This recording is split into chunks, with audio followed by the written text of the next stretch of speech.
Hey folks, it's Greg and Janet with Strange RV Tours. Today we are in DeKalb, Texas, or DeKalb, Texas, whichever way you want to pronounce it.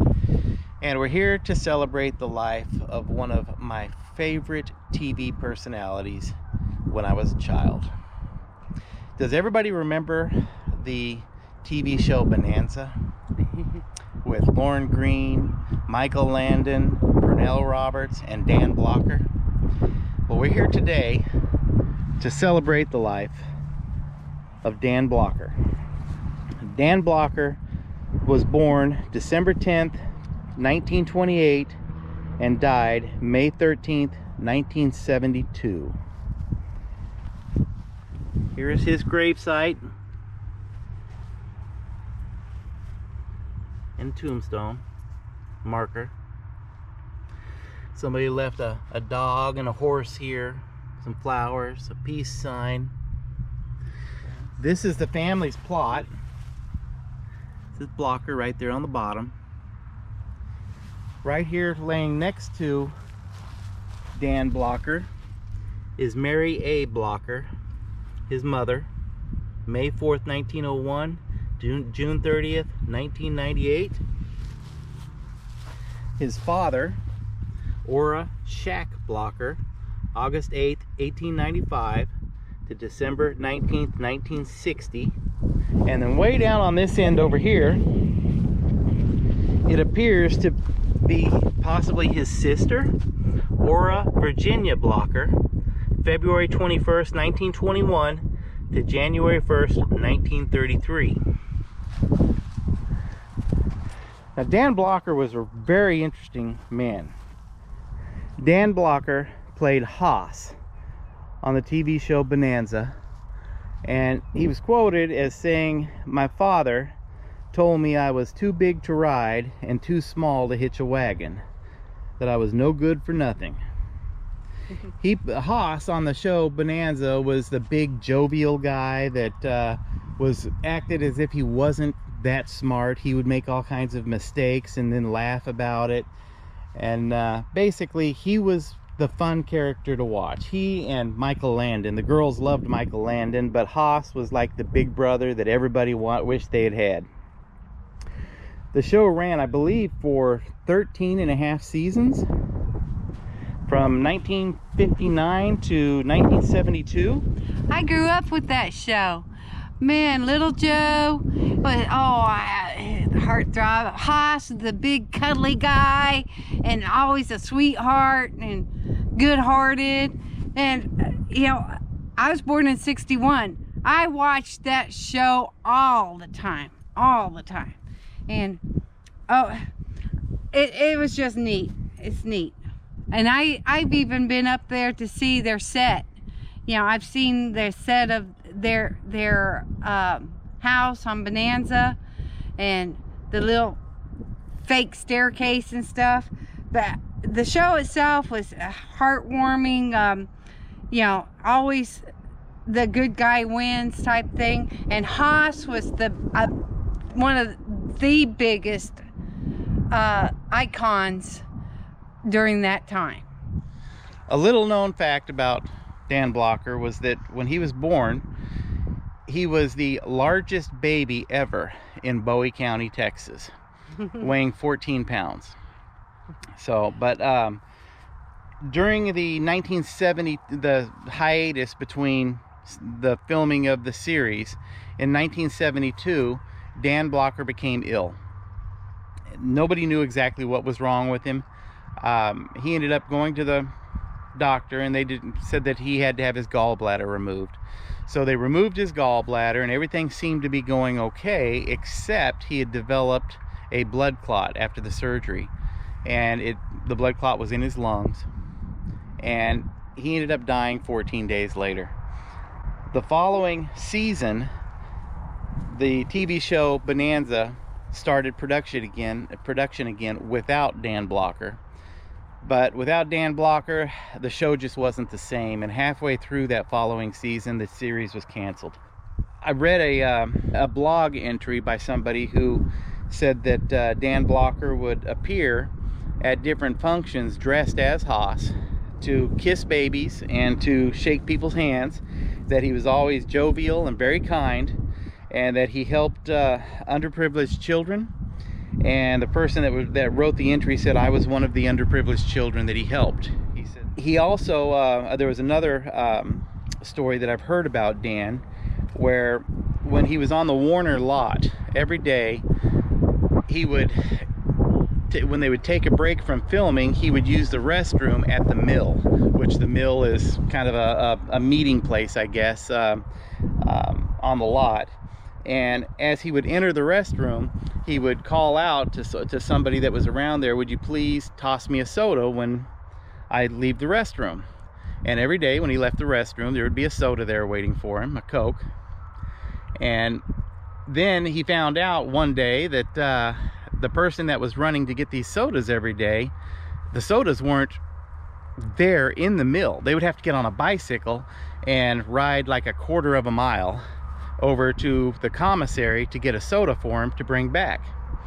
And so Dan felt bad that every day he was asking somebody to go get a soda and it was so far away. He had no idea that it was. So one day when the employees arrived at the mill, there was a brand new Coke machine with a big red ribbon on it, and it was fully stocked with Cokes that Dan Blocker had purchased and put there in the mill so that the runners didn't have to go riding a bicycle to bring him a soda. So he was a generous man. He did care about people, and from all indications of interviews that I've seen with him, he appeared to be just a wonderful guy. And there's a lot of really good stories about Dan Blocker out there. So anyhow, I think he was probably more like Haas than people realized. And he was born here in DeKalb, Texas, and that's where he rests today with his family. Some more interesting stuff about Dan Blocker. He lived in the Hancock Park area of Los Angeles, same area that Nat King Cole lived in. It's one of the wealthiest areas of Hollywood or Los Angeles. The homes, we've been there, the homes are unbelievably beautiful. There's another story about Dan that I've heard, where when they were filming Bonanza early on, he would forget and leave his Rolex watch on his wrist while they were filming. And of course they didn't have Rolex watches back in the Wild West. The other cast members would always notice the Rolex, and the director would too, and they would ask him to take it off. But this happened for several weeks. He would forget almost every day, and he would leave his Rolex on. And so anyways, he went 3 or 4 days without wearing the Rolex.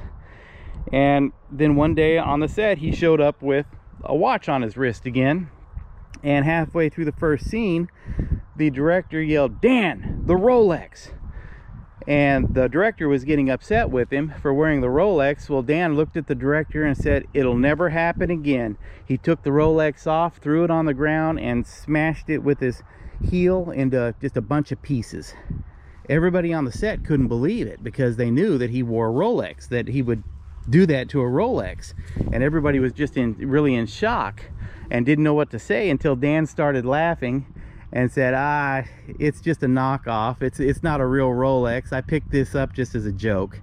So he had a sense of humor also, but it appears that he was really a good guy.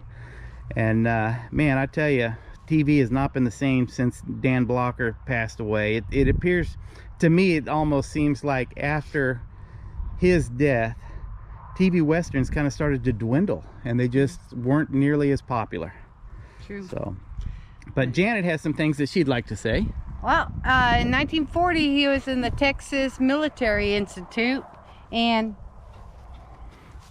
in 46, he was in college. He was playing football. He was a bouncer. He got drafted into the Army for a couple years. In 1951, he was in the Korean War era. He did basic training in Louisiana. But, I mean, he had a life before all this. Okay, now, him and his wife moved to LA to go into acting, okay? He had a degree in drama, okay? But they had 4 kids. He had a set of twin girls and 2 boys, and Dirk is actually an actor. He became an actor following his daddy's footsteps. But I'm sure, being the big guy he was and growing up as a big guy, he probably got bullied or, made fun of.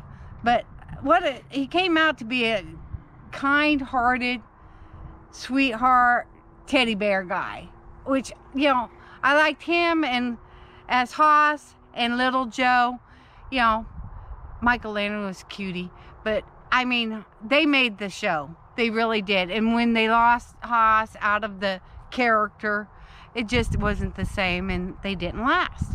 He was very important to the series, and he was a great loss to all of us. Dan was a big guy, as everybody knows. In fact, there was some comments made by a lady that worked at the mortuary where they prepared him for burial, and she said that it actually took 8 people to lift his body to put in his solid oak casket. And Dan had requested to be buried with his boots on, and she said that they had a hard time getting his boots on. In fact, it took 3 people just to get his boots on. But Dan, fantastic human being, wonderful guy.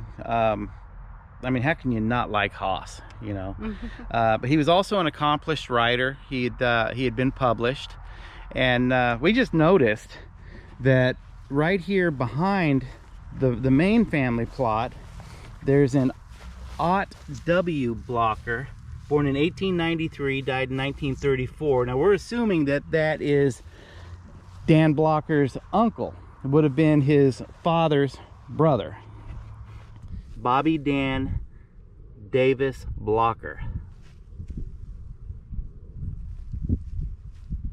Rest in peace, my friend. He gave us all a lot of entertainment.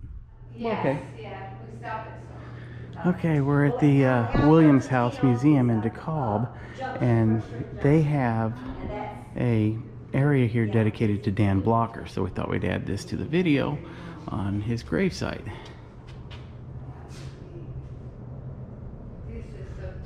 Old family photos of his parents and him.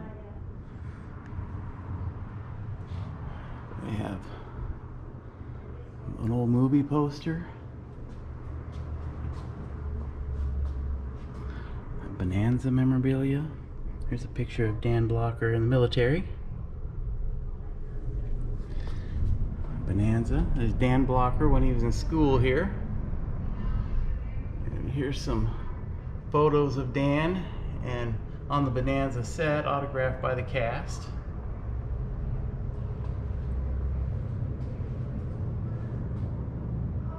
Here's Dan piloting his boat. Fascinating stuff, man. This is really neat. There's got another display up here for Dan. All right, guys, we found out where Dan Blocker's childhood home was here in DeKalb, so we're going to drive over there and see if we can't see it. So hang on with us, and we'll be over there in just a moment.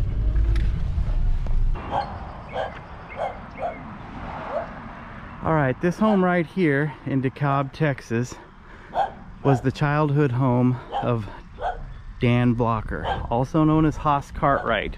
So you might say this was his childhood Ponderosa. And I can get a better view of it here when I get to the front of the property. They've got a dog barking over there, so hopefully you guys can hear me okay.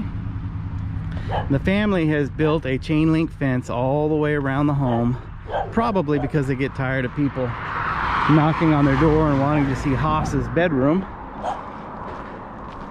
But this is the home that Dan Blocker grew up in DeKalb, Texas.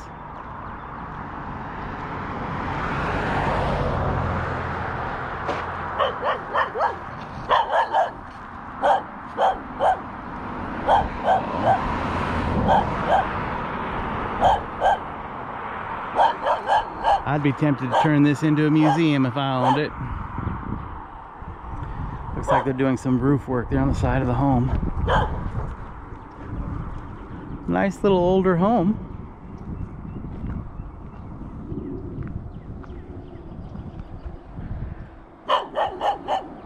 Very cool.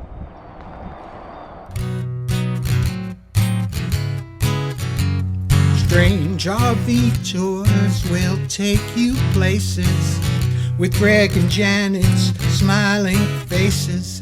You might see a crazy flavored soda review or some tips to fix your RV too. So come along, won't you join us, friend, as we discover what's around the bend. Just sit right back in your easy chair.